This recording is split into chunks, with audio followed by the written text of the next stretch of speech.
జాతిరత్నాలు సినిమాతో తెలుగు ప్రేక్షకులకు పరిచయమైన ఫరియా అబ్దుల్లా, తన అందం, నటనతో అందరినీ ఆకట్టుకుంటోంది. తాజాగా ఆమె పోస్ట్ చేసిన ఫోటోలు సోషల్ మీడియాలో వైరల్ అయ్యాయి.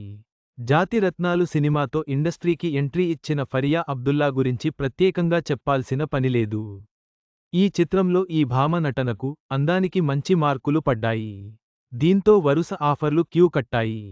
అలా most eligible bachelor, Bangarraju, Ravanasura సినిమాల్లో స్పెషల్ రోల్స్తో సందడి చేసింది. Like, share and subscribe. ఆ ఒక్కటి అడక్కు సినిమాలతో మరోసారి హీరోయిన్గా అదృష్టం పరీక్షించుకుంది. ఇక మత్తు వదలరా 2 సినిమాతో మరో సక్సెస్ను ఖాతాలో వేసుకుంది చిట్టి. ఇందులో కామెడీతోనూ ఆడియన్స్ను ఆకట్టుకుంది. ప్రస్తుతం వల్లి మెయిల్ అనే డార్క్ కామెడీ మూవీలో నటిస్తోంది.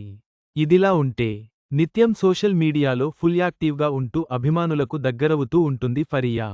ఈ క్రమంలో ఈ ముద్దుగుమ్మ పోస్ట్ నెట్టింట వైరల్గా మారింది. తాజాగా ఈ అమ్మడు ఇన్స్టాలో కొన్ని ఫొటోస్ షేర్ చేసింది. అందులో బ్లాక్ అండ్ సిల్వర్ కలర్ డ్రెస్లో స్టన్నింగ్ ఫొటోస్కి స్టిల్స్ ఇచ్చింది. డిఫరెంట్ లుక్స్లో తన అందాలను ఆరబోసింది. దీంతో ఈ పిక్స్ కాస్త నెట్టింట వైరల్గా మారాయి. ఇక వాటిని చూసిన నెటిజన్లు కసిగా ఉన్నావంటూ కామెంట్స్ చేస్తున్నారు. చివరగా, ఫరియా అబ్దుల్లా యొక్క ఈ స్టన్నింగ్ లుక్స్ సోషల్ మీడియాలో వైరల్గా మారడంతో ఆమె అభిమానుల సంఖ్య మరింత పెరుగుతోంది. ఆమె నటనతో పాటు అందం కూడా ఆకట్టుకుంటుందని నెటిజన్లు అభిప్రాయపడుతున్నారు.